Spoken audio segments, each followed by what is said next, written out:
আসসালামু আলাইকুম। ইয়াকুব ভাই কি আছেন এখানে?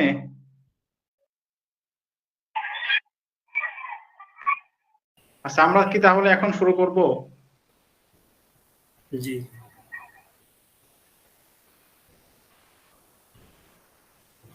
আমাদের আজকের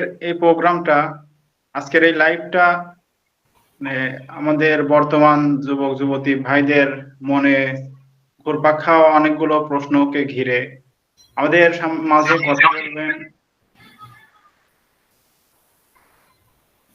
আমাদের সাথে কথা বলবেন আমাদের সম্মানিত ভাই, ঢাকা বিশ্ববিদ্যালয়ের ইসলামিক স্টাডিজ থেকে অনার্স মাস্টার্সে ফার্স্ট ক্লাস ফার্স্ট এবং প্রেসিডেন্টের হাত থেকে গোল্ড মেডেল প্রাপ্ত এবং বর্তমানে ঢাকা রেসিডেন্সিয়াল মডেল কলেজে লেকচারার হিসেবে কর্মরত ইয়াকুব আলী ভাই।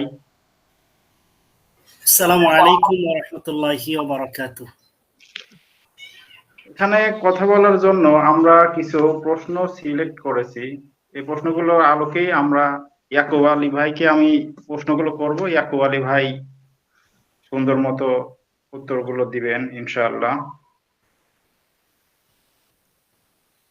ইয়াকুব আলী ভাই, সবার সবার সব যুবকের মনে ইচ্ছা থাকে যে একটা বিয়ে করে একটা সুখী জীবন করব। এক্ষেত্রে আমাদের প্রথমেই দেখতে হয় যে মানে কোন ধরনের মেয়েকে আমরা বিয়ে করতে পারি, মানে কোন কোন গুণ থাকলে আমরা সেই মেয়েটাকে নিজেদের জন্য পছন্দ করব। এই বিষয়ে যদি আপনি কিছু বলেন। আসসালামু আলাইকুম ওয়া রাহমাতুল্লাহি ওয়া বারাকাতুহু। প্রিয় দর্শক মণ্ডলী, যে যেখান থেকে আমাদের প্রোগ্রাম দেখছেন সবাইকে জানাই ধন্যবাদ। আপনারা আপনাদের সময়কে ব্যয় করে আমাদের সাথে আছেন, এর জন্য আল্লাহর দরবারে আপনাদের জন্য উত্তম বিনিময় কামনা করছি। আল্লাহ তাআলা আমাদেরকে যেন সুন্দর কিছু কথা বলার এবং সেগুলো মেনে চলার তৌফিক দান করেন। আসলে এটা আমাদের প্রত্যেকটা যুবকের খুবই গুরুত্বপূর্ণ একটি প্রশ্ন। তারা জিজ্ঞাসা করেন যে আমরা তো বিয়ে করে সুখী হতে চাই, কোন গুণের মেয়েকে আমাদের আসলে বিয়ে করা উচিত? আমরা জানি সামাজিকভাবে মানুষ বিভিন্ন গুণ দেখে বিয়ে করে। রাসূলুল্লাহ সাল্লাল্লাহু আলাইহি ওয়াসাল্লাম বলেছেন, তুনকাহুল মারআতু লিআরবাঈন, লিমালিহা ওয়া লিজামালিহা ওয়া লিহাসাবিহা ওয়া লিদীনিহা ফাযফার বিযাতিদ দ্বীন তারিবাত ইয়াদাক। অর্থাৎ সমাজের মানুষ সাধারণত একটি মেয়ের ৪টি গুণের দিকে খেয়াল করে বা ৪টির কোনো একটি বিষয়কে তারা খেয়াল করে বিয়ে করে। তার একটি হলো মেয়ের সৌন্দর্য, তার বংশ পরিচয়, তার অর্থবিত্ত, আরেকটি হচ্ছে দীনদারিতা। এর মাঝে আমরা কোন গুণকে প্রাধান্য দেব সেটি রাসূলুল্লাহ সাল্লাল্লাহু আলাইহি ওয়াসাল্লাম আমাদেরকে বলে দিয়েছেন। আর সেটি হচ্ছে দীনদারিতা। যদি আমরা দীনদারিতাকে প্রাধান্য না দেই তাহলে আমরা মূলত ক্ষতিগ্রস্ত হব। এখন দিনদার মেয়ে কে? দিনদার মেয়ে হচ্ছে যারা আল্লাহর বিধিবিধান মেনে চলার চেষ্টা করেন, যাদের আম স্বামী বা পতিভক্তি রয়েছে, যাদের কথাবার্তা অত্যন্ত চমৎকার, যারা মুরব্বিদের সাথে সুন্দরভাবে কথাবার্তা বলেন, মিষ্টভাষী, নম্রভাষী, এই সমস্ত গুণাবলী আমাদেরকে দেখতে হবে। এখন কথা হচ্ছে যে আমরা একজন মেয়ের যে গুণের কথা বলছি, যে পতিভক্তি বা নম্র-ভদ্র বা সুন্দর আচরণ, সে আল্লাহর বিধিবিধান মানছে কিনা, এই তথ্যগুলো আমরা কোথায় পাবো? এই তথ্যগুলো জানাটা তো এতটা সহজ বিষয় না। একজন মানুষ তো বিয়ের আগে এভাবে জানা যায় না। এখানে বিষয়টা হলো আমাদেরকে খেয়াল রাখতে হবে যে একটি মেয়ে তার ফ্যামিলি স্ট্যাটাস কেমন, মানে কেমন ফ্যামিলিতে সে বেড়ে উঠেছে, সেই ফ্যামিলির মানুষের সাথে একজনের সাথে পারস্পরিক আচরণ কেমন, তার মা তার বাবার সাথে কেমন আচরণ করেন, তার মেয়ের যদি অন্য কোনো বোন থাকে সেই বোনেরা তার হাজবেন্ডের সাথে কেমন আচরণ করেন। এটা খুবই গুরুত্বপূর্ণ, কারণ পারিবারিক ক্যারেক্টার এমন একটা বিষয় যেটা প্রত্যেকটা মানুষের ভেতরেই সাধারণত কম বেশি থাকে। এই জন্য আমাদেরকে এই বিষয়গুলো বিশেষভাবে খেয়াল করতে হবে। তাছাড়া আমাদের চোখে ভালো লাগার একটা বিষয় তো রয়েছেই। রাসূলুল্লাহ সাল্লাল্লাহু আলাইহি সাল্লাম হযরত মুগীরা ইবনে শু'বা রাদিয়াল্লাহু আনহু কে বলেছিলেন, তিনি বলেছিলেন, ইয়া রাসূলুল্লাহ, আমি তো বিয়ে করতে চাই একজন নারীকে। রাসূলুল্লাহ সাল্লাল্লাহু আলাইহি সাল্লাম বলেছেন, তুমি কি তাকে দেখেছো? উনজুর ইলাইহা ফাইন্নাহু আহরা আইয়ুদামা বাইনাকুমা, অর্থাৎ ওই মেয়েকে তুমি দেখে নাও। দেখার মাধ্যমে কি হবে যে চোখে ভালো লাগতে পারে, আর চোখে ভালো লাগার পরেই বিয়ের ক্ষেত্রে তারা আগাতে পারে। এবং মুগীরা ইবনে শু'বা রাদিয়াল্লাহু সেই কাজ করেছিলেন এবং তাদের দাম্পত্য জীবন অনেকটা সুন্দর ছিল। আশা করি উত্তরটা আমরা দিতে পেরেছি। জি, ইয়াকুব আলী ভাইকে অশেষ অশেষ ধন্যবাদ, সুন্দরভাবে উত্তরটি দিয়েছেন। এর পরবর্তীতে আমরা আরেকটি প্রশ্ন দেখতে পাচ্ছি, এটা মূলত নারীদের জন্য, মানে নারীদের মনে যে স্বামী নির্বাচনের ক্ষেত্রে কোন কোন গুণগুলোকে মানে একটা ছেলের মধ্যে প্রাধান্য দিতে হবে। আচ্ছা, এটা আসলে পূর্বের প্রশ্নেরই একটি ভাইস হ্যাঁ, ভার্সা বলা যায়। জি জি পুরুষরা যেভাবে নারীদের গুণাবলী খোঁজেন, নারীদের আসলে কি দেখে পছন্দ করতে হবে। এক্ষেত্রে রাসূলুল্লাহ সাল্লাল্লাহু আলাইহি ওয়াসাল্লাম হাদিস রয়েছে, রাসূলুল্লাহ সাল্লাল্লাহু আলাইহি ওয়াসাল্লাম বলেছেন, ইযা খাতাবা ইলাইকুম মান তারদাউনা দীনাহু ওয়া খুলুকাহু ফাযাওয়িজুহু ওয়া ইল্লা তাফআলু তাকুন ফিতনাতুন ফিল আরদি ওয়া ফাসাদুন আরিজ। অর্থাৎ যখন তোমাদের কাছে এমন কোন ছেলে বিয়ের ক্ষেত্রে প্রস্তাব দেয়, তোমাদের পাত্রীর ক্ষেত্রে, মেয়েদের ক্ষেত্রে, বোনদের ক্ষেত্রে, যাদের দিনদারিতা এবং চরিত্র মাধুর্যে তোমরা সন্তুষ্ট, তাহলে ওই ছেলের সাথেই তোমরা বিয়ে দেবে। যদি সেটা তোমরা না করো, তাহলে দুনিয়াতে বিভিন্ন ধরনের ফিতনা ফাসাদ দেখা দেবে। কথা হলো যে এখানে এখানে সাহাবা একরাম রাসূলুল্লাহ সাল্লাল্লাহু আলাইহি ওয়াসাল্লামকে জিজ্ঞাসা করেছিলেন, ইয়া রাসূলুল্লাহ, তার ভিতরে যদি কিছু ত্রুটি থাকে? রাসূলুল্লাহ সাল্লাল্লাহু আলাইহি ওয়াসাল্লাম আবারও একই কথাই বললেন, এবং একই কথা তিনি 3 বার বলেছেন।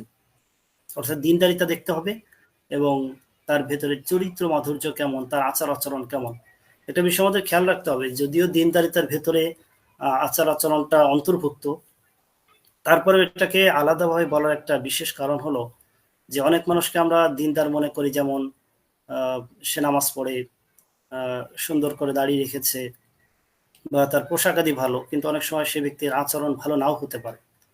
সুতরাং আচরণের বিষয়টা কিন্তু আমাদের হেলাফেলা করার মতো কোনো বিষয় না। মানুষের আচরণের উপর অনেক কিছু ডিপেন্ড করে। একটা সুখী সমৃদ্ধ দাম্পত্য জীবনের ক্ষেত্রে সুন্দর আচরণটা ভেরি মাচ ইম্পর্টেন্ট একটা ম্যাটার। এছাড়া একটা গুণ বিশেষভাবে দেখতে হবে, সেটি হচ্ছে সেই ছেলের হালাল ইনকাম আছে কিনা। প্রত্যেকটা মানুষই চায় যে তার মেয়ে বা কন্যা বা বোনকে এমন ছেলের কাছে পাত্রস্থ করবে যে যার ইনকাম সোর্স আছে। এখন এই ছেলের ইনকাম হালাল কিনা সেটি খুবই গুরুত্বের সাথে দেখতে হবে, কারণ যারা ইনকামে হালাল নয়, তার কোনো ইবাদত আসলে গ্রহণযোগ্য হবে না।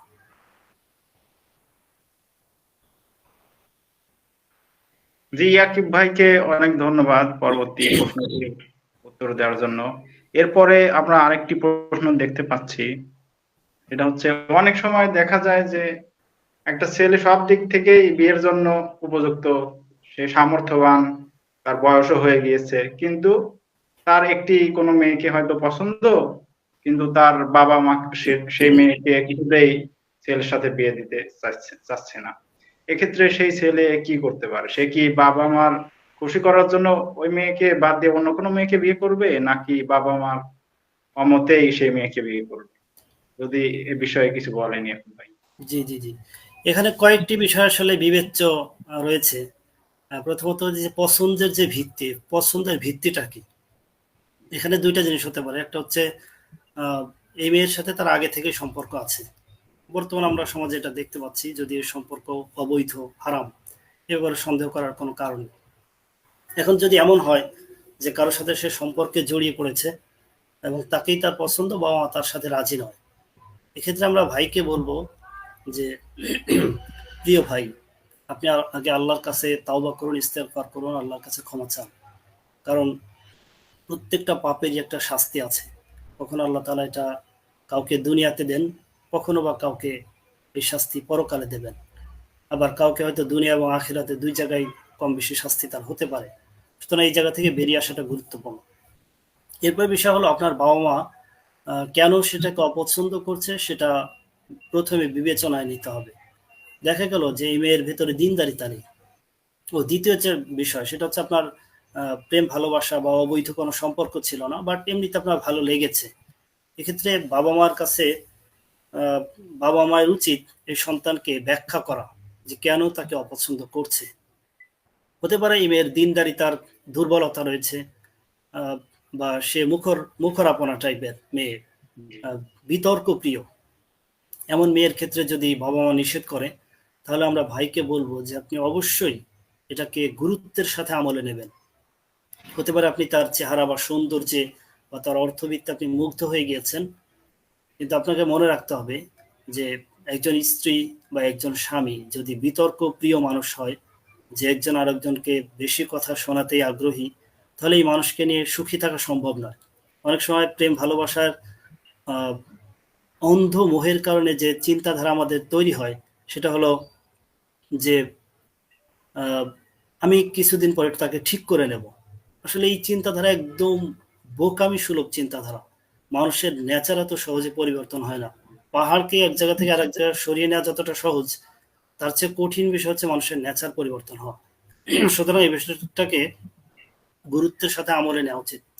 একটা জিনিস হচ্ছে, আমরা অনেক সময় সৌন্দর্যের কারণে এতটা মুগ্ধ হয়ে পড়ি, মনে হয় যে আহ, সেই মেয়ের আচরণ যাই হোক না কেন তার দিকে তাকিয়ে আমার জীবন চলে যাবে। বিষয়টা আসলে জীবন কিন্তু এভাবে যায় না। বিয়ের প্রতি যে অন্ধ আহ, ভক্তি বলবো এই ক্ষেত্রে, এটা খুব শীঘ্রই কেটে যাবে, খুব শীঘ্রই।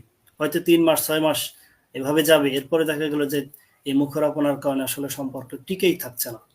সেক্ষেত্রে বিষয়টাকে আমলে নিতে হবে। আর দ্বিতীয়ত হলো, যদি আপনার মেয়ের দিনদার হয় এবং আপনার বাবা মা অন্য কোনো কারণে, যেমন তার বংশীয় কোনো কারণে রাজি হচ্ছে না, আহ, দেখা গেলো যে সমাজে গোষ্ঠী থাকে, ওই গোষ্ঠীর মেয়ে বিয়ে করা যাবে না, এরকম একটা অন্ধ ধ্যান ধারণা থাকে, তো এইগুলো হলে বাবা মাকে বোঝাতে হবে। বাবা মাকে নিজে বোঝানোর চেষ্টা করতে হবে, অন্য কাউকে দিয়ে বোঝানো। যেমন বাবা মা অনেক সময় অন্য মানুষের কথা দ্বারা প্রভাবিত হয়, সেই সমস্ত মানুষদেরকে দিয়ে বোঝানো, আলেম ওলামাদেরকে দিয়ে বোঝানোর চেষ্টা করা যেতে পারে। সর্বোপরি কথা হলো, বাবা মায়ের উচিত সন্তানকে তার কারণ স্পষ্ট করা। কেন, প্রত্যেকটা মানুষের একটা ব্যক্তি স্বাধীনতা থাকে, সেই ব্যক্তি স্বাধীনতাকে হস্তক্ষেপ করা বিয়ের ক্ষেত্রে এটা খুবই বলা যায় একটা মন্দ বিষয়। সুতরাং বাবা মা এটা উচিত যে বুঝিয়ে দেবে তার সন্তানকে। আশা করি আমরা বুঝতে পেরেছি। জি, অসংখ্য ধন্যবাদ ইয়াকুব ভাই।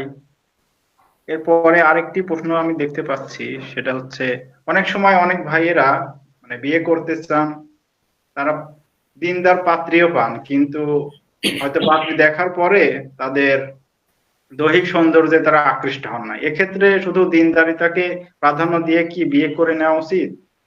এতে আচ্ছা পরবর্তীতে কি কোনো সমস্যা হতে পারে? আচ্ছা আচ্ছা, এটা একটা খুবই গুরুত্বপূর্ণ প্রশ্ন। এটা নারী পুরুষ উভয়ের ক্ষেত্রে হতে পারে। জি। দেখা গেল যে ছেলে দিনদার, খুবই ভালো ছেলে, বাট তার চেহারা মেয়ের কাছে আকর্ষণীয় মনে হচ্ছে না। বা একটি মেয়ে দিনদার, ভদ্র মেয়ে, কিন্তু তার চেহারা আকর্ষণ করছে না। একটা জিনিস মনে রাখতে হবে, প্রত্যেকটা মানুষের ভেতরে আল্লাহ তাআলা একটা সৌন্দর্য দিয়ে তৈরি করেছেন, কিন্তু সবার কাছেই যে সৌন্দর্য একই রকম মনে হবে সেটা কিন্তু নয়। আপনার কাছে যাকে ভালো লাগতে পারে, আমার কাছে তাকে ভালো নাও লাগতে পারে, খুবই স্বাভাবিক। সুতরাং বিয়ের ক্ষেত্রে সৌন্দর্যকে দেখা যাবে না বিষয়টা কিন্তু তা নয়। আমরা যে হাদিস পড়েছি, রাসূলুল্লাহ সাল্লাল্লাহু আলাইহি ওয়াসাল্লাম বলেছেন যে সাধারণত 4টি গুণ দেখে বিয়ে করা হয়। এখানে আহ, প্রাধান্য দিতে বলা হয়েছে দিনদারিতাকে, কিন্তু সৌন্দর্যকে উপেক্ষা করতে হবে বা অস্বীকার করতে হবে, বিষয়টা কিন্তু মোটেও তা নয়। এছাড়া আমরা দেখতে পাই যে মুগের ইবনে শুআবা রাদিয়াল্লাহু আনহু হাদিস কিছুক্ষণ আমি বলেছি, যে তাকে রাসূলুল্লাহ সাল্লাল্লাহু আলাইহি ওয়াসাল্লাম বলেছেন, উনজুর ইলাইহা, ওই মেয়েকে তুমি দেখে নাও, ফাইন্নাহু আহরা ইউদামা বাইনাকুমা, হতে পারে এর মাধ্যমে তোমাদের ভেতরে ভালোবাসা তৈরি হবে, এর মাধ্যমে তোমরা একটি বিবাহ সম্পর্কের দিকে যাবে। সুতরাং চোখের ভালো লাগার বিষয়টাকে অস্বীকার করার মতো কোনো বিষয় নয়। একজন মানুষের দিনদারিতার কারণে তার প্রতি শ্রদ্ধা ভালোবাসা থাকা একরকম জিনিস, জীবন সঙ্গী হিসেবে সেই মানুষের সাথে ঘর সংসার করা কিন্তু আলাদা জিনিস। সুতরাং আমরা আমাদের চোখে ভালো লাগার বিষয়টাকেও গুরুত্ব দেব, তবে দিনদারিতাকে বাদ দিয়ে যেন আমরা দৈহিক সৌন্দর্যকে নিয়ে ব্যস্ত না হই। কারণ দৈহিক সৌন্দর্য হচ্ছে এমন এক সৌন্দর্য যেটা খুব অল্প সময় বলি বা কয়েক বছরের ভেতরেই আস্তে আস্তে নষ্ট হতে শুরু করে। কিন্তু কারো ভেতর দিনদারিতা, ভদ্র আচরণে মার্জিত ভাব, এগুলো এমন সৌন্দর্য যা আমৃত্যু মানুষের সৌন্দর্য কেবল বৃদ্ধি করে। শুকরান। জি, জাযাকাল্লাহ ইয়াকুব ভাই। এর পরবর্তীতে আরেকটি প্রশ্ন হচ্ছে মানে সামাজিক স্ট্যাটাসের বিষয়ে। সেটা হচ্ছে অনেক সময় কোনো ছেলে হয়তো ন্যাশনাল ইউনিভার্সিটিতে পড়ে, সে কি মানে ঢাকা ইউনিভার্সিটি কিংবা এরকম উচ্চ পর্যায়ের কোনো মেয়েকে বিয়ে করতে পারবে কিনা, কিংবা একটা মধ্যবিত্ত পরিবার ছেলে সে কি সচ্ছল মানে আর তাদের থেকে উচ্চবিত্ত কোনো পরিবারের কোনো মেয়েকে বিয়ে করতে পারবে কিনা, এই রিলেটেড। তো এই বিষয়ে উচ্চ পর্যায়ের কাউকে বিয়ে করলে কি পরবর্তীতে কোনো সমস্যার সম্মুখীন হতে হবে কিনা, যদি এই বিষয়ে বলতেন। জি জি জি। আপনি মূলত প্রশ্ন করতে চাচ্ছেন যে সামাজিক স্ট্যাটাসের বিষয়টি, যে সামাজিক স্ট্যাটাসে উপরের কোনো মেয়েকে স্বাভাবিকভাবে বিয়ে করা উচিত কিনা।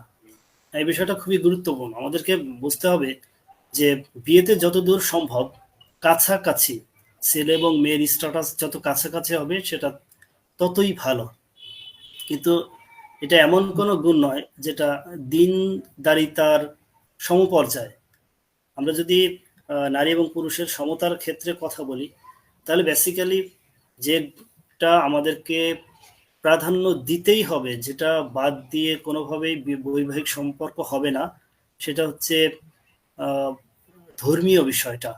অর্থাৎ একজন নারী এবং একজন পুরুষের দিনদারিতা কোথায় বা ধর্মীয় স্ট্যাটাসটা কোথায়। যেমন একজন ছেলের চেয়ে একজন মেয়ের দিনদারিতা, সরি, ধর্মের স্ট্যাটাস উপরে নয়, সমান হবে অথবা নিচে হবে। যেমন কোনো মুসলিম এবং অমুসলিম, সে নারী হোক বা পুরুষ হোক, তাদের মধ্যকার বৈবাহিক সম্পর্ক হারাম। অর্থাৎ একজন মুসলিম একজন হিন্দুকে বিয়ে করতে পারবে না, একজন হিন্দু একজন মুসলিমকে বিয়ে করতে পারবে না। তেমনি ভাবে কোনো নারীর জন্য আহ, কোনো আহলে কিতাব নারীদেরকে, কোনো আহলে কিতাব পুরুষকে বিয়ে করা বৈধ নয়। সুতরাং আমাদেরকে এই ধর্মীয় বিষয়টাকে খেয়াল রাখতে হবে, এটা হচ্ছে ম্যান্ডেটরি। আর দ্বিতীয়ত হচ্ছে সামাজিক যে স্ট্যাটাস, সেটা দেখা গেল পেশা হতে পারে, সেটা অর্থনৈতিক অবস্থা হতে পারে। এই বিষয়টা এতটা আবশ্যক নয়, তবে এটাকে আমলে নেওয়া উচিত, এটা আমলে নেওয়া উচিত। যেমন ধরেন একজন ছেলে যদি দরিদ্র ফ্যামিলি থেকে হয় আর একটা মেয়ে যদি ধনী ফ্যামিলি থেকে হয়, তাহলে দুইজন মানুষের লাইফ স্টাইল কিন্তু ভিন্ন থাকে। যে মেয়ে তার বাবার এসি গাড়িতে চলতে অভ্যস্ত, সেই মেয়েকে যদি আপনি জ্যামের রাস্তার ভিতর দিয়ে হাঁটিয়ে নিয়ে যান বা রিক্সায় 1-2 ঘন্টা বসিয়ে রাখেন, সে কিন্তু অতিষ্ঠ হয়ে যাবে, খুব স্বাভাবিক। সুতরাং যদি দুইজনের লাইফ স্টাইল ভিন্ন হয়, তাহলে সেক্ষেত্রে আগানো উচিত নয়। আর আপনি একটা বিষয়ে উল্লেখ করেছেন ইউনিভার্সিটির কথা। আসলে এটা একটা ইউনিভার্সিটি আমাদের লাইফে গুরুত্বপূর্ণ বিষয়, ঠিক আছে, কিন্তু তাই বলে এটা এমন নয় যে আমি অমুক ইউনিভার্সিটিতে পড়ি আর অমুক ইউনিভার্সিটি বিয়ে করা যাবে না, অমুক ইউনিভার্সিটি অনেক উপরে অনেক নিচে। এই ধরনের ধ্যান ধারণা থেকে আমাদের বেরোনো উচিত। এটা সাধারণত ফার্স্ট ইয়ার সেকেন্ড ইয়ার এই আবেগটা বেশি থাকে যে আমি অমুক ইউনিভার্সিটিতে পড়ি, আস্তে আস্তে কিন্তু এটা কমে যায়। হ্যাঁ, তারপরেও যদি আপনার মনে হয় যে মানুষের ধ্যান ধারণা চিন্তা চেতনায় ভিন্নতা আসতে পারে, সেক্ষেত্রে আপনি অ্যাভয়েড করে যেতেই পারেন। আরেকটা বিষয় হলো, আমার মিস হয়ে গিয়েছে, স্বামী স্ত্রীর বিয়ের ক্ষেত্রে যে বিষয়টা খুবই কেয়ারফুলি মেনটেন করা উচিত, দিনদারিতার পরেই আমি বলবো, সেটা হচ্ছে চিন্তা চেতনার মিল আছে কিনা, দুইজন মানুষের চিন্তাগত মিল আছে কিনা। কারণ আপনি বলবেন যে ভাই চিন্তাগত মিল কিভাবে ধরা যায়।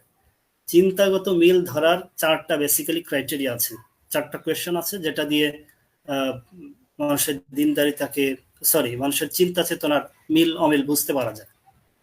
তখন আমি যদি এই 4টা কোয়েশ্চেন নিয়ে আলোচনা করি, আমার আলাদা অন্তত 1 ঘন্টা বা 1.25 ঘন্টা একটা সেশন নিতে হবে। সুতরাং আমি এগুলো এখানে, আপনি তো আপনার বইতে সম্ভবত আমি লিখবেন। আমার তরুণ তরুণীর জিজ্ঞাসা বই, যেটা বইমেলা আসবে ইনশাল্লাহ, বিয়ে সংক্রান্ত তরুণ তরুণীর জিজ্ঞাসা, এই বইতে আমি এটা যতদূর সম্ভব শর্ট করে এবং মানুষ বুঝতে পারে এমন ভাষায় এগুলোকে উল্লেখ করেছি। তারপর আমি আপনাকে একটা জিনিস বলি, আমরা অনেক সময় মানুষের ইন্ট্রোভার্ট এক্সট্রোভার্ট দেখি। কিছু মানুষ অনেক মানুষের সাথে মেশে, কিছু মানুষ একদম মিশতে চায় না। এখন যে মানুষটা মিশতে চায় না, সে যদি তার সামাজিক স্ট্যাটাসের নিচের মানুষের কাছে যায়, ধরেন একজন সামাজিক ভাবেই বলি, আপনি ঢাকা বিশ্ববিদ্যালয়ে পড়েন, আপনি খুবই ইন্ট্রোভার্ট টাইপের মানুষ, কথাবার্তা বলেন না। এখন আপনি এমন এক সমাজে গিয়েছেন যেখানে অন্যরা তার চেয়ে অনেক নিম্ন লেভেলে লেখাপড়া করছে, আপনি সেখানে কথাবার্তা বলছেন না, চুপ করে বসে আছেন, আপনাকে সবাই মনে করছে এই লোকটা বোধহয় অহংকারী। আবার কিছু মানুষ আছে সবার সাথে মিশে যায়, এখন সবার সাথে মিশতে গেলে কিছু মানুষ বললো এই লোকটা হলো বাচাল। আসলে এই দুইটা জিনিসের কোনটা মন্দ কোনটা ভালো এটাকে এক্সাক্ট কোনো ফিগার দাঁড় করানো যায় না। এটা পরিবেশ পরিস্থিতি এবং দুইটার কম্বিনেশন প্রয়োজন। এরকম বেসিক্যালি 4টা কোয়েশ্চেন আছে, খুবই ইন্টারেস্টিং একটা টপিক। এটা সম্পর্কে আমি আসলে বইয়ের দাওয়াত দিলে মন্দ দেখা যাবে। আমি তারপরে অনুরোধ করব যে আপনারা যারা আগ্রহী আছেন আপনারা এই তরুণ তরুণী জিজ্ঞাসা বই পড়বেন। এখানে আরো 65টি প্রশ্ন নিয়ে আলোচনা থাকবে, প্রায় 60-65টি জীবন ঘনিষ্ঠ প্রশ্ন। আপনি যেগুলা করছেন আমাকে এগুলোও থাকবে ইনশাআল্লাহ। তাহলে তো অনেক ভালো। তাহলে এর পরবর্তীতে আরেকটি প্রশ্ন, সেটা খুবই কমন একটি প্রশ্ন। অনেক দিনে ফেরা ভাই বোনেরা, বিশেষ করে ভাইরা, মানে বিয়ে করতে চান কিন্তু তাদের মানে আর্থিক সঙ্গতি না থাকার কারণে পরিবার থেকে হয়তো রাজি হয় না। তো এই ক্ষেত্রে সেই আচ্ছা সব ভাইজান, আমি রোহান ভাই প্লিজ, আমি একটি ভাইয়ের একজন ভাইয়ের একটা কমেন্টে একটু উত্তর দিতে চাই। হ্যাঁ হ্যাঁ, জি অবশ্যই। ছোট্ট করে একটু উত্তর দেবো। সেটা হচ্ছে, মেয়েকে দেখতে এসে 20 বারের মতো রিজেক্ট করে যখন পাত্রপক্ষ চলে যায়, বলা হয় মেয়ে অত সুন্দর নয়, যদি দিনদারিতা চায় তাহলেই যেন আসে, জেনে শুনে সে দেখে পছন্দ হয় না বলে তাকদিরে থাকলে হবে। তাকদির মানে কি? আচ্ছা, আমরা যখন কোনো মানুষকে রিজেক্ট করব, আমি একটি বিষয় খুব গুরুত্বের সাথে বলবো, হয়তো আপনাদের প্রশ্নে সে বিষয়গুলো আসবে। সেটা হলো যে মেয়ে আমাদের দেখতে যাওয়া উচিত কিনা, মেয়ে কখন দেখতে যাওয়া উচিত। আমরা হুট করে কি মেয়ে দেখতে যাব? বিষয়টি মোটে উচিত নয়। বর্তমান সময়ে আপডেট হয়েছে, অনেক সিস্টেম এসেছে। আপনাকে তথ্য সংগ্রহ করে কোনো ছেলে বা মেয়ে দেখতে যাওয়ার ডিসিশনে যাওয়া উচিত। যেমন সিভির আদান প্রদান, এটা বর্তমান সময়ে খুবই একটি গুরুত্বপূর্ণ বিষয়, যে আমরা সিভিতে আমাদের বেসিক সকল ধরনের তথ্য কোনো ধরনের মিথ্যার আশ্রয় না নিয়ে উল্লেখ করা উচিত। তাতে হবে কি, আমরা একজন মানুষকে দেখতে যাব কি দেখতে যাব না সেই প্রি ডিসিশন আমরা নিতে পারবো। এতে উভয় পক্ষের খরচ কমে যাবে। আর যদি বিয়ে না হয়, কোনো মেয়ে বা কোনো ছেলে, অনেক ছেলে মেয়ে দেখার পরেও সামাজিকভাবে কিন্তু একটা চাপ তৈরি হয়। সুতরাং এই চাপ থেকে আমরা কিন্তু বেঁচে থাকতে পারবো। সুতরাং আমি বলবো যে বিয়ে করতে মেয়ে দেখা বা ছেলে দেখার আগে সিভির আদান প্রদান করা উচিত এবং সেখানে ইন ডিটেলস তথ্য থাকা প্রয়োজন। আমার বইতেও সিভি সম্পর্কে বিস্তারিত আমি আলোচনা করেছি। এরপর যে তাকদিরের প্রশ্নটি ভাই করেছেন, তাকদির মানে হচ্ছে ভাগ্য। ভাগ্য এমন একটা জিনিস যেটাকে অ্যাভয়েড করা যায় না। আপনি মনে করেন যে আজকে বিয়ে হচ্ছে না, কালকে যে বিয়ে হবে না, বা 5 বছর পরে যদি বিয়ে হয় সেটা যে খুব খারাপ হবে এর কোনো নিশ্চয়তা নেই। অনেক মানুষের দ্রুত বিয়ে হয়ে যায়, দ্রুত বিয়ে হলে আমার সুখী হয়ে যাবে, বিষয়টি মোটেও তা না। এবং দ্রুত বিয়ে করার চেষ্টা করতে বলা হয়েছে। সাবালক হওয়ার পরে যত দ্রুত সম্ভব সেটা বিয়ে করা উচিত। তাই বলে এটা এমন নয় যে আজকে হচ্ছে না বা 5 জন রিজেক্ট করেছে এরপর ভালো বিয়ে হবে না, বিষয়টা তা নয়। কারণ অনেক ক্ষেত্রে আমরা দেখেছি বাস্তবতার অভিজ্ঞতায় যে অনেক বয়সে গিয়ে বিয়ে হয়ে তারা অনেক বেশি সুখী আছে। আল্লাহ তাআলা আহ, যার ক্ষেত্রে কথা বলা হয়েছে, আল্লাহ তাআলা তার বিয়েকে সহজ করুন। জি ভাই, প্রশ্নটা করবেন প্লিজ। ওই যেটা বলছিলাম, ওই সামর্থ্যর বিষয়, মানে অনেক ভাইয়েরা বিয়ে করতে চান তাদের দিনে ফেরার পরে, কিন্তু সামর্থ্য না থাকার কারণে, মানে আর্থিক সঙ্গতি না থাকার কারণে তারা তাদের পরিবারকে রাজি করাতে পারেন না। এক্ষেত্রে ওই ভাইদের উদ্দেশ্যে আপনার পরামর্শ কি? আচ্ছা, বিয়ের ক্ষেত্রে আমি কয়েকটি পরামর্শ দেব। এখানে 3 শ্রেণীর মানুষকে পরামর্শ দেওয়া উচিত। একটা হচ্ছে যে ব্যক্তি বিয়ে করবে। ভাই, আমরা যদি বিশ্ববিদ্যালয়ের ছাত্রদের দিকে খেয়াল করি, আমি আপনাদের মতো ইউনিভার্সিটিতে পড়াশোনা করেছি, আমরা দেখি অধিকাংশ স্টুডেন্টই বলা যায় তারা আড্ডাবাজি করে সময় কাটায়। ফার্স্ট ইয়ার সেকেন্ড ইয়ার তাদের অনেকটা হাওয়ার উপর যায়, মোহের ভেতরে সময় কাটে। আস্তে আস্তে যখন তারা বাস্তবতা বুঝতে চেষ্টা করে তখন অনেকটা দেরি হয়ে যায়। আপনি স্টুডেন্ট লাইফে আপনাকে নিজেকে বিল্ড আপ করতে হবে। আপনি একটা প্রফেশনে যাওয়ার পরে নিজেকে বিল্ড আপ করার ওই পরিমাণ সময় পাবেন না। আড্ডাবাজি, বন্ধুদের সাথে সময় কাটানোর চিন্তা বাদ দিয়ে কাজে নামতে হবে। অনেক ইউনিভার্সিটির স্টুডেন্ট আছে যারা ব্যবসা করে, হয়তো ছোটখাটো ব্যবসা, ইয়ারফোন বিক্রি করে, ওই ব্যাটারি বিক্রি করে, চার্জার বিক্রি করে, কেউ ঢাকা বিশ্ববিদ্যালয়ে সারপোকার ওষুধ বিক্রি করে। হয়তো এটাকে অনেকে মনে করে যে কি করছে এই ছেলে, বাট ইনকাম সোর্স এটা একটা। আমি ঢাকা বিশ্ববিদ্যালয়ে আমার হলে এক ছোট ভাইকে দেখেছি, সে এবং তার বন্ধু 2017 সালে মাত্র 1400 টাকা দিয়ে বিজনেস শুরু করেছিল, মাত্র 1400 টাকা দিয়ে। গুলিস্তান যেখান থেকে তারা প্রোডাক্ট কিনে আনতো সেখানে তাদের এখন হোলসেল মার্কেট। আমাকে সেই ছোট ভাই বললো মান্থলি তাদের সেলের পরিমাণ 20 লাখ টাকা। আমাদের হলে সেই সময় সে হেডফোন ইয়ারফোন এগুলো বিক্রি করতো। আপনাকে কাজে লাগাতে হবে সময়কে। আপনি ব্যবসা করেন, টিউশন করেন, কোনো হালাল কাজে ফ্রিল্যান্সিং করেন, কোয়ালিটি ডেভেলপ করেন, তাহলে আপনি ইনকাম করতে পারবেন, বিয়ে করতে পারবেন।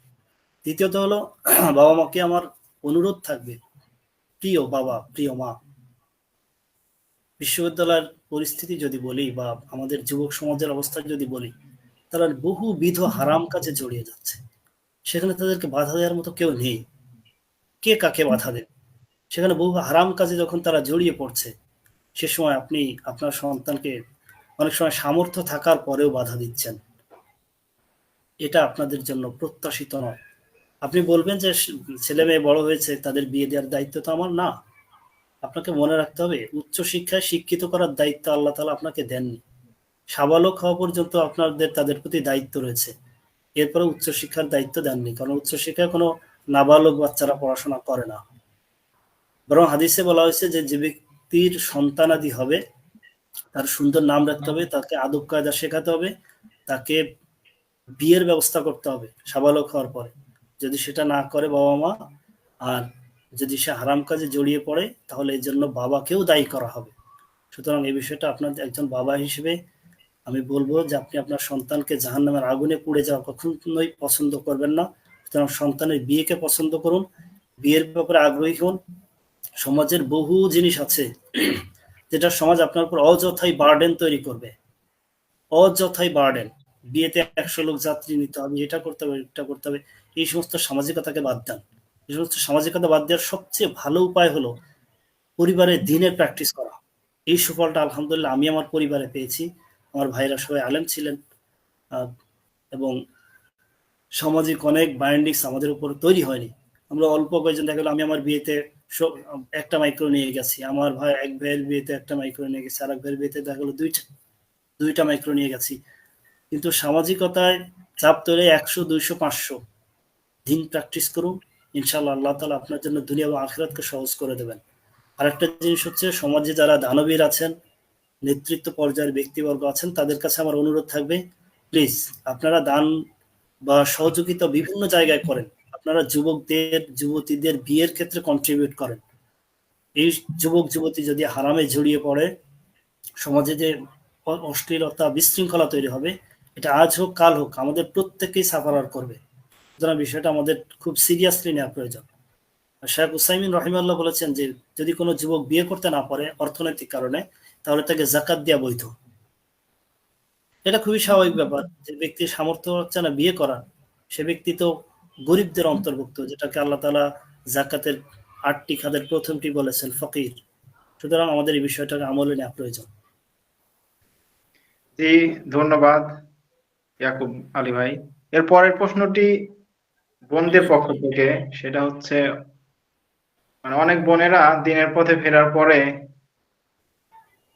তাদের পরিবার থেকে তাদেরকে হয়তো বিয়ে দিন কোনো ছেলের সাথে বিয়ে দিতে চাওয়া হয়, কিন্তু সেই বোনেরা বিয়ে করতে চান না। এক্ষেত্রে অভিভাবকের মানে কতটুকু অভিভাবকদের জোর করতে পারে এটা হ্যাঁ হ্যাঁ, বলছেন? জি জি জি, এটাই বলছি। আর এটা এক্ষেত্রে খুবই বিয়ে দিলে কি বিয়ে গুরুত্বপূর্ণ হবে প্রশ্ন। কিনা? আমি সেম প্রশ্ন ঢাকা বিশ্ববিদ্যালয়ে পড়াকালীন সময় আমার সিনিয়র একজনের থেকে পেয়েছিলাম। বিষয়টা হলো যে বাবা মার অনেক অধিকার আছে সন্তানের উপর। আমি একটা জায়গায় বলেছিলাম ব্যক্তি স্বাধীনতার কথা। বিয়েটা একটা ব্যক্তি স্বাধীনতার জায়গায় পড়ে। কারণ বাবা মা সন্তানকে তথ্য দিয়ে সহযোগিতা করবেন, উৎসাহিত করবেন, কিন্তু তারা বাধ্য করার মতো ক্ষমতা আল্লাহ তাআলা তাদেরকে দেননি। আর এই জিনিসটা বিশেষত বিশ্ববিদ্যালয় মেয়েদেরকে ফেস করতে হয় বিয়ের ক্ষেত্রে। সেটা হচ্ছে বাবা মা তাদেরকে বিয়ে দেওয়ার ক্ষেত্রে দিনদারিতার চেয়ে ছেলের অর্থনৈতিক বিষয়টাকে বেশি খেয়াল করে, স্ট্যাটাস দেখে যে তার অর্থনৈতিক অবস্থাটা কেমন। এটি বাবা মার জন্য মোটেই উচিত নয়। দিনদারিতাকে প্রাধান্য দিয়ে মেয়ের সামাজিকভাবে স্ট্যাটাসের সাথে মানানসই এমন ছেলে খোঁজা উচিত। এটা হচ্ছে বাবা মার দায়িত্ব। তারা কোনোভাবেই তার সন্তানকে জোর করে বিয়ে দিতে পারে না। রাসূলুল্লাহ সাল্লাল্লাহু আলাইহি ওয়াসাল্লামের কাছে এমন কয়েকটা কেস উপস্থাপন হয়েছিল।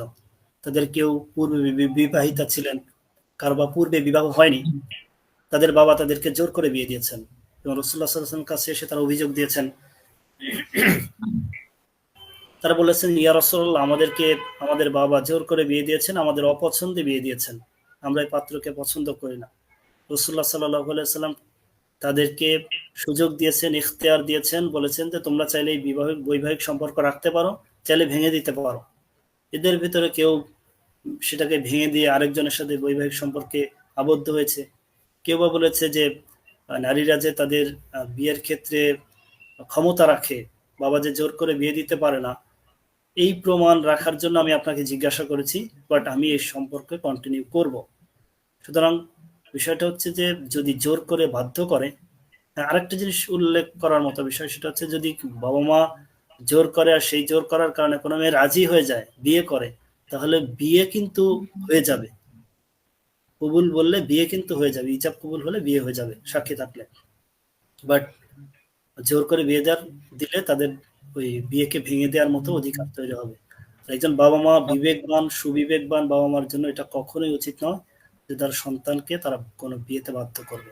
তারা পরামর্শ দিয়ে পাশে থাকবে ইনশাআল্লাহ। জি, ধন্যবাদ ইয়াকুব আলী ভাই।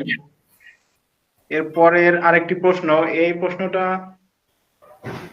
শুরু হয়েছে বর্তমানে যে ট্রেন্ড, মানে একক পরিবার। আগেকার যুগে আমরা দেখতে পাই বিভিন্ন যৌথ পরিবার হতো, কিন্তু বর্তমানে সবাই, মানে কোনো মেয়ে চায় যে সে বিয়ে করে তার স্বামীর সাথে আলাদা একটা সংসার করবে, মানে শ্বশুর শাশুড়ির সাথে থাকতে চায় না। তো এক্ষেত্রে এই শ্বশুর শাশুড়ির সাথে থাকতে না চাওয়া, মানে শ্বশুর শাশুড়ির কোনো সেবা করতে না চাওয়া, এ বিষয়ে মানে ইসলামের দিক নির্দেশনা কি? আচ্ছা, এটা একটি চমৎকার প্রশ্ন। আমাদের সময় অনেকক্ষণ হয়ে গেছে, আমরা খুব শর্টলি কথাগুলো বলবো ইনশাল্লাহ। সেটা হলো, আমাদের বোন কেন থাকতে চান না এই বিষয়টা বিবেচ্য। তিনি কেন থাকতে চান না, যদি তার মনে হয় যে এটা একটা ঝামেলা, তাহলে আমরা বলবো আপনার এই চিন্তাধারা থেকে বের হওয়া উচিত। সে যদি মনে করে যে ইসলাম তোমাকে এই দায়িত্ব দেয়নি, শ্বশুর শাশুড়ি খেদমত করা তো ইসলাম আমার উপর দায়িত্ব দেয়নি, তাহলে আমরা তাকে বলবো, দেখেন, আপনাকে এই আইনগত বিষয় না দেখে নীতি নৈতিকতা ইহসানের বিষয়গুলো দেখতে হবে। আজকে আপনি কি এটা চাইবেন যে আপনার ভাই বিয়ে করে তার স্ত্রীকে নিয়ে দূরে থাকুক, আপনার বাবা মার সাথে না থাকুক? আপনি এটা কখনোই পছন্দ করবেন না। তাহলে নিজের স্বামী, নিজের শ্বশুর শাশুড়ির ক্ষেত্রে আপনি এই দ্বিমুখী আচরণ কেন করবেন? এরপরে বিষয় হলো, পৃথিবীতে সবকিছু যদি আইন দিয়ে আমরা বিচার করি, তাহলে সমস্যাটা কি? আপনি রাস্তায় পড়ে অ্যাক্সিডেন্ট করতে থাকবেন, অ্যাক্সিডেন্ট করবেন, হাহাকার করবেন, কেউ আপনাকে তুলবে না। কেন তুলবে? কোনো পুলিশ তাকে ধরবে যে তুমি কেন তোলনি? এটা তো হবে না। সুতরাং আইন দেখেই হবে না, আপনাকে মানুষের প্রতি ইহসান করতে হবে। আপনি যদি আজ আপনার শ্বশুর শাশুড়ির প্রতি ইহসান করেন, তাহলে আশা করা যায় যে আপনি যখন ভবিষ্যতে বৃদ্ধ হবেন, তখন আপনার সন্তান, আপনার পুত্রবধূ আপনার প্রতি ইহসান করবে। আল জাযাউল ইহসান ইল্লাল ইহসান, ইহসানের বিনিময়ে তো ইহসানই রয়েছে। এছাড়া এখানে অনেকগুলো বিষয় রয়েছে, যেমন হচ্ছে আত্মীয়তার বন্ধন রক্ষা হয়, শ্বশুর শাশুড়ি খুশি হবে, নিঃসন্দেহে আপনার স্বামীও খুশি হবেন। আপনি আপনার স্বামীর উপর বেসিক্যালি দায়িত্ব হচ্ছে তার বাবা মাকে দেখবে, বাট কোনো কারণে তো সে হয়তো চাকরি বা অন্য কোনো কারণে পারছে না, আপনি তার কাজে সহযোগিতা করছেন। তাছাড়া আপনার স্বামী যদি আপনাকে আদেশ করে, যদিও এর ভেতরে কতটুকু তার আপনাকে বলা উচিত, কতটুকু বলা উচিত না, সে বিষয়টা বিবেচ্য। আমি এখানে উল্লেখ করবো একটি বিষয়, সেটা হচ্ছে শ্বশুরের শারীরিক খেদমত করতে যাবে না কোনো পুত্রবধূ, শ্বশুরের শারীরিক খেদমত করতে যাবে না। বিষয়টা খুবই সেন্সিটিভ, পুরুষদের বিষয় এটা খুবই সেন্সিটিভ। সুতরাং এই বিষয়টাকে খেয়াল রাখতে হবে। আর একটা বিষয় হচ্ছে, যদি এমন হয় যে দিনদারিতা পালনের সমস্যা হয়, শ্বশুর শাশুড়ি অনেক সময় পুত্রবধূকে নিজের মেয়ের জামার সাথে দেখা সাক্ষাৎ করতে বাধ্য করে, অর্থাৎ যেটাকে ননদের হাজবেন্ড বলা হয়, তাদের সাথে দেখা করতে বাধ্য করে, এরকম পরিস্থিতি হলে, দিন পালনে বাধা হলে, অবশ্যই আপনার এটাকে আমরা রেসপেক্ট করি। বাট বিয়ের আগেই আপনি যদি এমন ডিসিশনে চলে যান থাকবেন না, সেটাকে আমরা আসলে উৎসাহিত করতে পারি না। ধন্যবাদ। ইয়াকুব ভাই, এর পরবর্তী প্রশ্নটি হচ্ছে যে, কোনো মেয়ের যদি কোনো ছেলেকে পছন্দ হয়, তো সে কি সেই ছেলেকে প্রস্তাব দিতে পারবে? এক্ষেত্রে দুইটি মানে শাখা হতে পারে, একটা হচ্ছে অনলাইনে কি প্রস্তাব দিতে পারে, আর আরেকটা হচ্ছে অফলাইনে প্রস্তাব দিতে পারে কিনা, মানে এই বিষয়ে যদি বিস্তারিত বলেন। আচ্ছা, এই ঘটনা, এটা বলার আগে আমি রাসূলুল্লাহ সাল্লাল্লাহু আলাইহি ওয়াসাল্লাম একটা হাদিস বলি। একবার এক মহিলা রাসূলুল্লাহ সাল্লাল্লাহু আলাইহি ওয়াসাল্লামের কাছে এসে বললেন, ইয়া রাসূলুল্লাহ, আমি আমার নিজেকে আপনার জন্য হেবা করছি, আপনি আমাকে বিয়ে করে গ্রহণ করুন। রাসূলুল্লাহ সাল্লাল্লাহু আলাইহি ওয়াসাল্লাম তার দিকে তাকালেন এবং বললেন যে না, আমার আসলে বিয়ে করার প্রয়োজন নেই। তো ওই জায়গায় একজন দরিদ্র সাহাবী ছিলেন, তিনি বললেন, ইয়া রাসূলুল্লাহ, এই মহিলাকে আমার সাথে বিয়ে দিয়ে দিন, এই নারীকে আমার সাথে বিয়ে দেন। রাসূলুল্লাহ বললেন যে বিয়ে দিতে হলে তো মোহর লাগবে, তোমার কাছে কি আছে, তাকে কাপড় দাও। তো সে বলল, তো আমার কাছে তো আমার পরা লুঙ্গি ছাড়া আর কোনো কাপড় নেই। তো রাসূলুল্লাহ বললেন যে আহ, তোমার লুঙ্গি তো তোমারই পরতে হবে, তো তোমার লুঙ্গি দিয়ে সে কি করবে, তো তুমি লোহার একটা আংটি হলেও দাও। সে বললো, ইয়া রাসূলুল্লাহ, আমার কাছে তো লোহার আংটিও নাই। তো বললো, তাহলে তোমার কি আছে? বললো যে আমার কিছু তোমার কি কোরআনের কোনো অংশ মুখস্থ আছে? তো বলে, ইয়া রাসূলুল্লাহ, হ্যাঁ, আমার কিছু সূরা মুখস্থ আছে। তখন রাসূলুল্লাহ সাল্লাল্লাহু আলাইহি ওয়াসাল্লাম বললেন, তুমি এই সূরাগুলো এই মেয়েকে শেখাবে, এই মোহরের বিনিময়ে এটাকে মোহর ধরে আমি তোমাকে তার সাথে বিয়ে দিয়ে দিলাম। দেখেন, এখানে অনেকগুলো বিষয় শেখার আছে। এটা হচ্ছে বিয়ে হচ্ছে কতটা সহজ করেছে ইসলাম, কতটা সহজ করেছে যে একজন দরিদ্র মানুষের সাথে যে লোহার আংটি পর্যন্ত দিতে পারে নাই, তার সাথেও বিয়ে দেওয়া হয়েছে। আরেকটা বিষয় হলো যে মোহর ছাড়া কোনো বিয়ে হতে পারে না, মোহর দেওয়া ম্যান্ডেটরি। সে মোহর দিতে পারে না, লাস্টে তার কাছে কোরআন শেখানোকে মোহর হিসেবে ধরা হয়েছে। এখন সর্বনিম্ন মোহর কতটুকু হতে পারে এটা নিয়ে ওলামা একরামের ভেতরে মতভেদ রয়েছে, আহ, মত বৈচিত্র্য রয়েছে বলা যায়। এবং সেটাকে আমি বলবো আপনারা আলেমদের দ্বারস্থ হবেন, এটা থেকে ডিসিশনে যাবেন না। বাট আপনার পয়েন্টে যদি আমি বলি, সেটা হলো উম, একজন নারী কিন্তু রাসূলুল্লাহ সাল্লাল্লাহু আলাইহি সাল্লামের কাছে বিয়ের প্রস্তাব নিজেকে দিয়েছে। এবং এই ঘটনা যখন আনাস ইবনে মালিক রাদিয়াল্লাহু আনহু তার মেয়ে এবং একজন লোকের কাছে, সাবিত আল বুনানির কাছে বর্ণনা করছিলেন, তখন তার মেয়ে বলল, hi hi, see see see, একজন মহিলার কি লজ্জা করেনি রাসূলুল্লাহ সাল্লাল্লাহু আলাইহি ওয়াসাল্লামকে এইভাবে প্রস্তাব দিয়েছে? তখন আনাস ইবনে মালিক রাদিয়াল্লাহু আনহু বললেন যে তুমি কি বলছো, সেই মহিলা তোমার চেয়ে উত্তম, সে রাসূলুল্লাহ সাল্লাল্লাহু আলাইহি ওয়াসাল্লামের প্রতি আগ্রহী হয়েছে এবং সে প্রস্তাব দিয়েছে। তাহলে প্রস্তাব দেওয়াটাকে আমরা ডিনাই করতে পারি না, যেহেতু রাসূলুল্লাহ সাল্লাল্লাহু আলাইহি ওয়াসাল্লামকে প্রস্তাব দেওয়া হয়েছে। হ্যাঁ, কিন্তু আমাদের আহ, আরো যে বিষয় গুরুত্বের সাথে বিবেচনা নিতে হবে, সেটা হলো রাসূলুল্লাহ সাল্লাল্লাহু আলাইহি ওয়াসাল্লামকে প্রস্তাব দেওয়ার কারণে ফিতনার কোনো আশঙ্কা ছিল না। কিন্তু আমি আপনি একজনকে প্রস্তাব দেব, এখানে যে ফিতনার আশঙ্কা নেই, এটা তো আমরা বলতে পারবো না। একজন মেয়ে যদি একজন ছেলেকে প্রস্তাব দেয়, তখন তাদের ভিতরে নানান ধরনের কনভারসেশন, কথাবার্তা হতে হতে এটা হারামের দিকে চলে যেতে পারে। সুতরাং আমরা আমাদের বোনদেরকে আহ, এ ব্যাপারে নিরুৎসাহিত করব যে আপনারা কোনো ছেলেকে প্রস্তাব দিতে যাবেন না। কিন্তু কোনো কারণে যদি এমন পরিস্থিতি হয়, তাহলে আপনি প্রস্তাব দিতে পারেন, কিন্তু এরপর আপনি যোগাযোগ রক্ষা করে হারামের দিকে জড়াবেন না। এই বিষয়টাকে অবশ্যই আপনার করতে হবে। আল্লাহ তাআলা আমাদেরকে সঠিক জিনিস বোঝার তৌফিক দিন। এই পরবর্তী প্রশ্নটা এই প্রশ্নের সাথে কিছুটা রিলেটেড, সেটা হচ্ছে প্রস্তাব দেওয়া হলো না, কিন্তু সেক্ষেত্রে কি ওই মেয়েটা মনে মনে আল্লাহর কাছে দোয়া করতে পারে যে ওই ব্যক্তিটাই যেন তার জীবন সঙ্গী হয়? আর এটা ছেলেদের ছেলেদের ক্ষেত্রে হতে পারে এই প্রশ্নটা। জি জি জি, হ্যাঁ, বিয়ের ক্ষেত্রে আপনি দোয়া করতে পারেন অবশ্যই।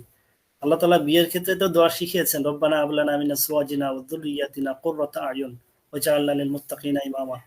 অর্থাৎ, হে আল্লাহ, আপনি আমাদেরকে উত্তম জীবন সঙ্গী এবং সন্তানাদিদের ভেতর থেকে আমাদের চোখের শীতলতা দান করুন, আমাদেরকে মুত্তাকিদের ইমাম বানিয়ে নিন।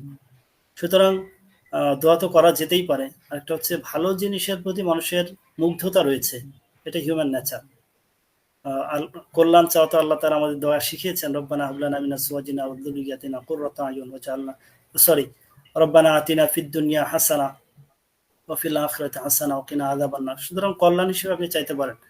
তবে আমি যদি পরামর্শ দেই, তাহলে পরামর্শ দেবে এভাবে যে আপনারা দোয়া করবেন কোনো ধরনের ব্যক্তিকে ফিক্সড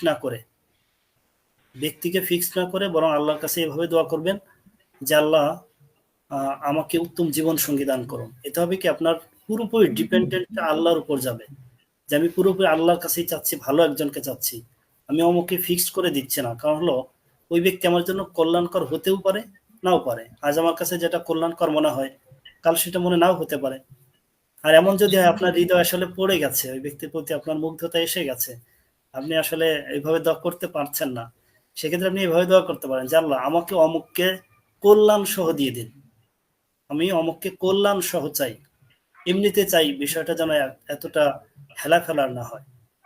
কারণ দাম্পত্য জীবনে সুখী থাকা বা না থাকার উপর অনেক কিছুই ডিপেন্ড করে।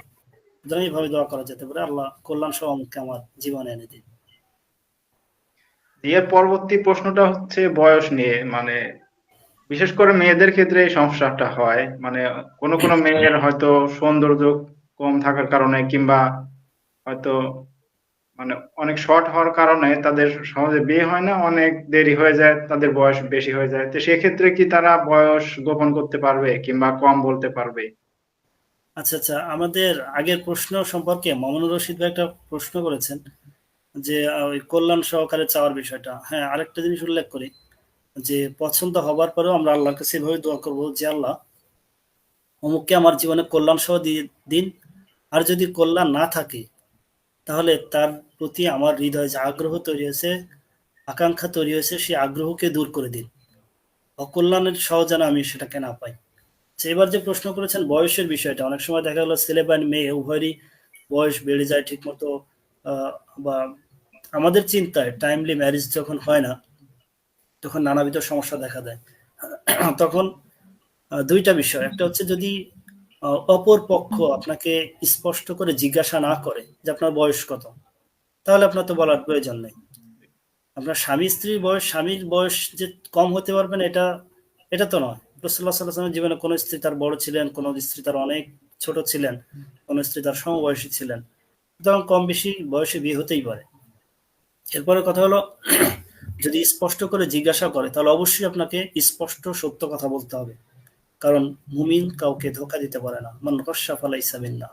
মুমিন কখনো মিথ্যাবাদী হতে পারে না, সুতরাং আমরা কখনো মিথ্যার আশ্রয় নেব না।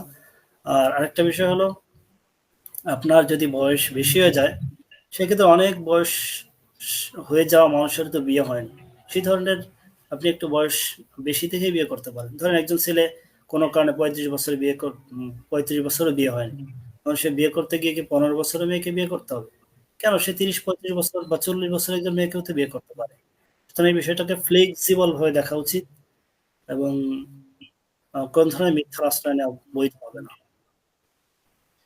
জি, ধন্যবাদ ইয়াকুব ভাই। এর পরবর্তী প্রশ্নটি হচ্ছে, মানে বিয়ে করতে গিয়ে মানে পাত্র পাত্রী যখন একে অপরকে দেখবে সেই ক্ষেত্রে তখন পাত্র পাত্রী একে অপরকে কি কি প্রশ্ন করতে পারে? যখন পাত্রপাত্রী আসলে একজন আরেকজনকে কি প্রশ্ন করতে পারে, এখানে একটা বিষয় আসতে পারে। যদি সিভি আদান প্রদানের বিষয় আমি আগে বলেছি, সিভি আদান প্রদান করলে অনেক কোয়েশ্চেন কমে যাবে। আর পাত্রপাত্রী দেখতে গেলে অনেক কোয়েশ্চেন আসলে করা যায় না। আপনি তো আর 1 ঘন্টা ধরে তাকে প্রশ্নোত্তর করতে পারবেন না, এটা দেখতেও ভালো দেখা যাবে না, এটা আপনার জন্য বৈধতার আওতা পড়বে কিনা সেটা গুরুত্বপূর্ণ। আপনি এখানে বেসিক কিছু প্রশ্ন করতে পারেন। ধরেন একজন মেয়েকে জিজ্ঞাসা করা যেতে পারে সে মাহরাম নন মাহরাম মেনটেন করে চলে কিনা, সে 5 ওয়াক্ত সালাত পড়ে কিনা, সে হিজাব পরে চলে কিনা। আহ, বা একটা মেয়ের ক্ষেত্রে আপনি এটাও প্রশ্ন করতে পারেন যে বিয়ের পরে তার চাকরি করার মানসিকতা আছে কিনা। এটাকে অনেকে ইতিবাচক বা নেতিবাচক ভাবে দেখতে পারে। বিয়ের পরে অসুখী হওয়ার চেয়ে বিয়ের আগে বিয়ে না হওয়াটা উচিত। সুতরাং আপনাকে স্পষ্টভাবে সত্য কথাগুলো বলা উচিত। অমুককে খুশি করার জন্য আজকে বলে আমি যে বিয়ে করে ফেলবো, এই চিন্তাধারা থেকে আমাদের টোটালি বের হতে হবে। আবার যদি আপনি একজন ছেলের ক্ষেত্রে বলি তাহলে সেখানে কিছু প্রশ্ন হতে পারে কমন প্রশ্ন হিসেবে, যে তিনি 5 ওয়াক্ত সালাত মসজিদে পড়েন কিনা, তিনি মাহরাম নন মাহরাম মেইনটেইন করেন কিনা, তারপরে টাকনুন উপরে তিনি ড্রেস পরেন কিনা, তারপরে তার হালালের ইনকামের উৎস কি, তিনি ইনকাম কিভাবে করেন, এরকম কিছু বেসিক প্রশ্ন করা যেতে পারে। এরকম একটা লিস্ট আমি যে আমার বইয়ের কথা বলেছি, একটা বড় একটা লিস্ট দিয়ে দিয়েছি, যেগুলো আমরা জীবন ঘনিষ্ঠ হিসেবে উল্লেখ করতে পারি। জি ইয়াকুব ভাই, ধন্যবাদ। এর পরবর্তীতে আরেকটি প্রশ্ন, সেটা এর আগেও আপনি কিছুটা বলেছিলেন ওই ঢাকা বিশ্ববিদ্যালয় থেকে, মানে এটা সম্ভবত কোনো ভাইয়ের পক্ষ থেকে, যে ঢাকা বিশ্ববিদ্যালয় থেকে পড়াশোনা শেষ করে কেমন মেয়ের বিয়ে করা উচিত? সেক্ষেত্রে কি ঢাকা বিশ্ববিদ্যালয়ে বিয়ে করলে ভালো হবে, নাকি অন্য কোনো জায়গায় অন্য কোনো বিশ্ববিদ্যালয়ের কোনো মেয়েকে বিয়ে করলেও কোনো সমস্যা নাই, কিংবা ইন্টারমিডিয়েটের পড়া কোনো মেয়েকে বিয়ে করলেও কোনো সমস্যা হবে কিনা? বয়সের ক্ষেত্রে আমি একবার বলেছি, সেটা হচ্ছে যে বয়সের ক্ষেত্রে স্বামী স্ত্রী কম বেশি বয়স হতেই পারে, এতে কোনো সমস্যা নেই। তারপরেও বেসিক্যালি বয়স যতদূর সম্ভব কাছাকাছি হওয়া উচিত। আমরা রাসূলুল্লাহ সাল্লাল্লাহু আলাইহি সাল্লামের প্র্যাকটিক্যাল একটা কাজ দেখতে পারি। একটা হচ্ছে বৈধতার ক্ষেত্রে রাসূলুল্লাহ সাল্লাম তার থেকে অনেক বয়সের নারীকে বিয়ে করেছেন, তার চেয়ে অনেক কম বয়সের নারীকে বিয়ে করেছেন, তার সমবয়সী মানুষকে নিয়ে তিনি সংসার করেছেন এবং তিনি প্রমাণ করেছেন যে সব ধরনের মানুষের সাথে সুন্দর সুখী দাম্পত্য জীবন করা সম্ভব। কিন্তু আমরা এটাও দেখতে পাই রাসূলুল্লাহ সাল্লাল্লাহু আলাইহি ওয়াসাল্লামের কন্যা ফাতিমা রাদিয়াল্লাহু আনহা যখন বিয়ের বয়স তার হয়েছিল, বিয়ের বয়সে যখন তিনি পৌঁছেছিলেন তার বয়স তখন 15 কিংবা 18 এবং তাকে বিয়ের জন্য হযরত আবু বকর রাদিয়াল্লাহু আনহু, হযরত ওমর রাদিয়াল্লাহু আনহু প্রস্তাব দিয়েছিলেন। তারা চাচ্ছিলেন যে রাসূলুল্লাহ সাল্লাল্লাহু আলাইহি ওয়াসাল্লামের সাথে আরো ঘনিষ্ঠ হওয়া, আত্মীয়তার বন্ধনের মাধ্যমে আরো ঘনিষ্ঠ হওয়া। যে রাসূলুল্লাহ সাল্লাল্লাহু আলাইহি ওয়াসাল্লাম তাদের বয়সের পার্থক্যের কারণে তার সাথে বিয়ে দেননি। বিয়ে দিয়েছেন আলী রাদিয়াল্লাহু আনহুর সাথে, যার সাথে ফাতিমা রাদিয়াল্লাহু আনহার বয়স খুবই কাছাকাছি ছিল। হয়তো সেটা 5-6 বছরের মতো হবে। আমি এক্সাক্ট ফিগার বলতে পারছি না, তবে 5-6 বছরের মতো। সুতরাং ঢাকা বিশ্ববিদ্যালয়ে পড়েন আর যেখানেই পড়েন বয়সের পার্থক্যটা যতদূর সম্ভব কম রাখা উচিত। এটা মেন্টালিটির একটা ব্যাপার রয়েছে। যদিও পুরুষের চেয়ে নারীরা অনেক দ্রুতই ম্যাচিউরড হয় অনেক চিন্তাধারার ক্ষেত্রে। আর একটা বিষয় হলো কোন ইউনিভার্সিটি মেয়ে বিয়ে করা উচিত। আসলে দিনদারিতাকে দেখতে হবে, তারপরে মানুষের মেন্টালিটি কত দূর মেলে সেটা দেখা উচিত। কারণ আপনার যদি মনে হয় যে আমি অমুক জায়গায় পড়েছি, অমুক জায়গার মেয়েটা আমার মেন্টালিটির সাথে যাবে কিনা, সেটা তো আমি বললাম যে 4টা বেসিক কোয়েশ্চেন আছে, এগুলোর মাধ্যমে জেনে নেওয়ার চেষ্টা করা যেতে পারে, যেটাকে পার্সোনালিটি প্রোফাইল বলে। তা এটা যদি জেনে নেওয়া যায় তাহলে সেটা ভালো। স্পেসিফিক ভাবে অমুক জায়গার মেয়ে বিয়ে করা উচিত, অমুক জায়গা উচিত, এটা মনে হয় না যে খুব সুন্দর কোনো ডিসিশন। তারপরে আপনি চাইলে আপনার ক্যাম্পাসের কোনো মেয়েকে বিয়ে করতেই পারেন। Very simple. ধন্যবাদ ইয়াকুব ভাই। এর পরবর্তী আরেকটা প্রশ্ন হচ্ছে সামাজিকতা নিয়ে। বিয়ের ক্ষেত্রে সামাজিকতার গুরুত্ব কতটুকু? অনেক সময় দেখা যায় একটা বিয়ে করতে গেলে অনেক আয়োজন করতে হয়, অনেক গেট সাজানো, তারপর অনেক জাঁকজমকপূর্ণ লাইটিং করতে হয়, অনেককে ভাই দাওয়াত করতে আরেকটু হয়। জোরে যদি বলতেন বেশি সুন্দর হতো, আমার শুনতে কিছুটা সমস্যা হচ্ছে। আচ্ছা আচ্ছা, ঠিক। মানে আরেকটা প্রশ্ন হচ্ছে বিয়ের ক্ষেত্রে সামাজিকতা, মানে সামাজিকতা করতে গেলে যে অনেক আত্মীয় স্বজনকে দাওয়াত দিতে হবে, অনেক লাইটিং করতে হবে, গেট সাজাতে হবে, এই ক্ষেত্রে এগুলো করতে করতে মানে খরচ অনেক বেশি হয়ে যায়। এই ক্ষেত্রে তখন আর মানে অনেকে বিয়েতে অনাগ্রহী হয়ে পড়ে, এখন বিয়ে এটা করতে চায় না। অ্যাভয়েড করার সুযোগ কিভাবে হতে পারে সেটাই তো। হ্যাঁ, ও আচ্ছা আচ্ছা, এই মার্শাল্লাহ। ক্ষেত্রে সামাজিকতার গুরুত্বটা কতটুকু? জি জি, এটা আসলে সুন্দর একটা গুরুত্বপূর্ণ প্রশ্ন। আমি একটু আগেও একটা বিষয় আলোচনা করেছিলাম, সেটা হচ্ছে আপনি যদি দিনকে প্র্যাকটিস করেন দেখবেন সমাজের অধিকাংশ মানুষ আপনাদের ক্ষেত্রে কিছুটা হলেও মানসিকতা একটু ডিফারেন্ট রাখবে। যে এরা তো জাস্ট এরা তো বেশ ইসলাম পালন করছে, সুতরাং এদের কাছে আমাদের নর্মাল ভাবে যেটা ডিমান্ড করা বা করি সামাজিকভাবে সেটা কিন্তু অনেকটাই কমে যাবে। এটা বাস্তবতা এবং এটা আমি আমার ফ্যামিলিতেই দেখেছি। সুতরাং এটার ক্ষেত্রে আমি বলবো প্রাথমিকভাবে যে আপনি আপনার ফ্যামিলিতে দিন প্র্যাকটিস করুন। তারপর হচ্ছে সামাজিকতা, যেটা না করলেই নয় ততটুকু সামাজিকতা আসলে জড়ানো উচিত। সকল সামাজিকতায় যদি আমরা জড়াই তাহলে আমাদের জীবন শেষ। আমার এক ফেসবুকের পোস্টে একজন ভাই কমেন্ট করেছিলেন একবার, হয়তো 1-2 বছর আগে, যে আমার পরিবার আমাকে বলেছে যে তুমি চাকরি করবে, এরপরে 15 লক্ষ টাকা ব্যাংকে জমাবে, এরপরে তোমার বিয়ে। তার আগে এবং ওই ভাই বলছেন যে আমি আর আমার মৃত্যুর মাঝে কোনো বিয়ে দেখতে পাচ্ছি না। তো সামাজিকতা, এই গেট সাজাতে হবে, এটা করতে হবে, সেটা করতে হবে, এগুলো থেকে বের হওয়ার জন্য সামাজিক সচেতনতা বাড়াইতে হবে, নিজেদের ভেতরে দিন চর্চা করতে হবে, মানুষকে বোঝাইতে হবে। এছাড়া আসলে হুটহাট করেই তো কোনো একটা সিস্টেম চেঞ্জ হয়ে যায় না। মানুষের মানসিকতা এভাবে আলেম ওলামাদের মাধ্যমে মসজিদে বয়ান করানো যেতে পারে। শোনেন, মিম্বারের ধ্বনি কিন্তু ভীষণ গুরুত্বপূর্ণ। আমরা এটাকে বুঝতে পারি আর না পারি, আলেমদের জুমার খুতবা এটা যদি তারা ইফেক্টিভলি মানুষের কাছে প্রেজেন্ট করতে পারে, এটা এতটাই সমাজে ইফেক্ট ফেলে যেটা আমরা কল্পনাই করতে পারি না। তো আলেমদের আমরা এক্ষেত্রে উদাত্ত আহ্বান জানাবো, তারা যেন এই বিষয়ে কথাবার্তা বলে। এই ধন্যবাদ ইয়াকুব ভাই। এর পরবর্তী প্রশ্নটি হচ্ছে যে বিবাহোত্তর জীবন সম্পর্কে আমাদের নব্য দিনে ফেরা ভাই বোনেরা অনেক ফ্যান্টাসিতে ভোগেন, মনে করেন বিয়ে করলেই জীবনের সকল সমস্যার সমাধান হয়ে যাবে। তো এই ক্ষেত্রে আপনি যেহেতু নিজে বিবাহিত মানুষ, তো এই ক্ষেত্রে আপনার নিজের অভিজ্ঞতা থেকেও কিছু বলুন যদি বলেন। আচ্ছা আচ্ছা, এটা মূলত আপনি বলছেন বিয়ে ফ্যান্টাসি। বিয়ে ফ্যান্টাসিটা, বিয়ে করাটা গুরুত্বপূর্ণ, তবে বিয়ে নিয়ে অতিরিক্ত ফ্যান্টাসিতে ভুগলে সমস্যা আছে। যেমন আমরা অনেকেই মনে করি যে আমি এখন ঠিকমতো ৫ ওয়াক্ত নামাজ পড়তে পারছি না, বিয়ে করতে পারলে আমরা একজন আরেকজনকে ফজরের সময় ডেকে তুলবো, জামাতে গিয়ে নামাজ পড়বো তখন। শুধু তাই না, আমরা স্বামী স্ত্রী উঠে তাহাজ্জুদের নামাজ জামাতে পড়বো।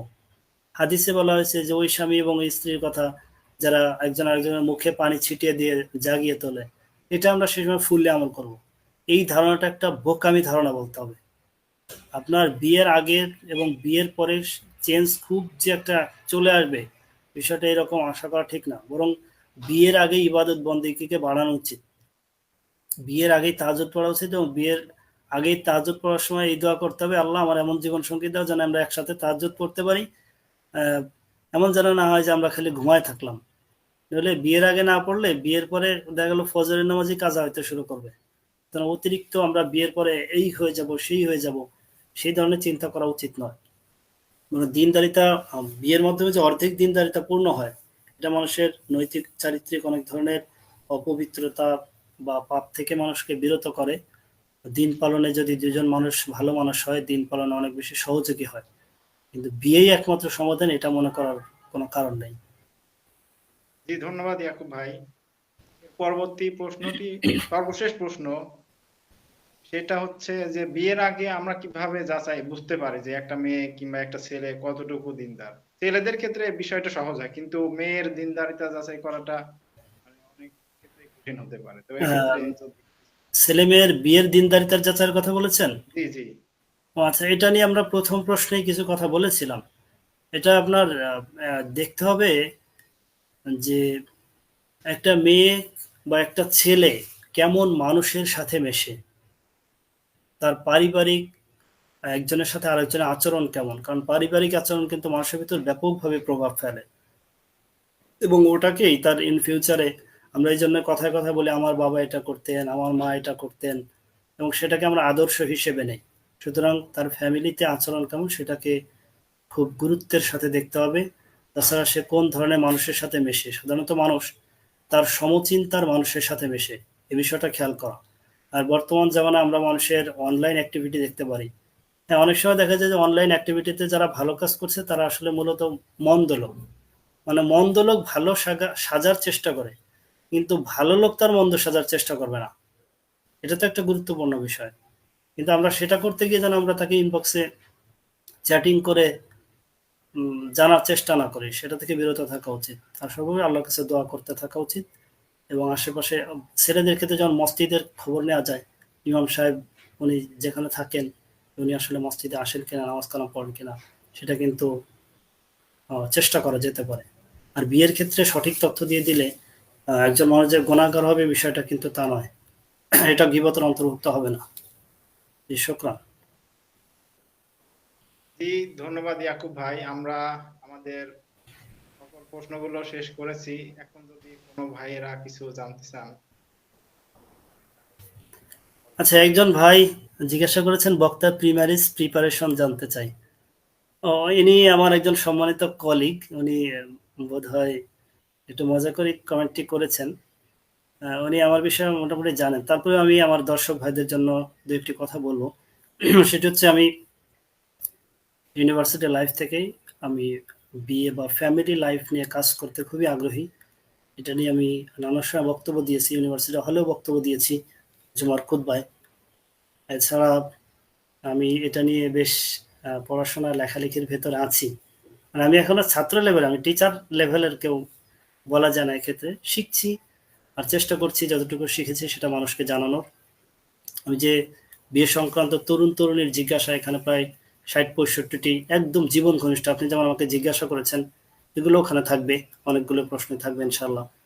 এরকম এছাড়া দাম্পত্য জীবনে স্বামী স্ত্রীর জিজ্ঞাসা, কোন কোন ধরনের সমস্যা দেখা দেয় এবং সেই সমস্ত সমস্যা আমরা কিভাবে সমাধান করতে পারি, এগুলো নিয়েও আমরা কাজ করেছি। এই দুইটা কাজ ইনশাল্লাহ বইমেলায় আসবে। এটা মোটামুটি আমার প্রিপারেশন। জি ইয়াকুব ভাই, তাহলে যেহেতু পরবর্তী আর কোনো প্রশ্ন না, আমরা আমরা অনেক টাইম নিয়েছি, প্রায় ১ ঘন্টা হয়ে গিয়েছে ভাই, ১ ঘন্টার বেশি হয়ে গিয়েছে কিনা। তাহলে আমরা এখানেই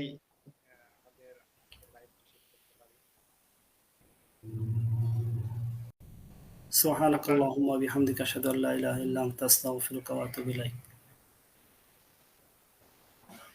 ঠিক আছে। আসসালামু আলাইকুম ওয়া রাহমাতুল্লাহ। আপনার কথা শোনা যাচ্ছে।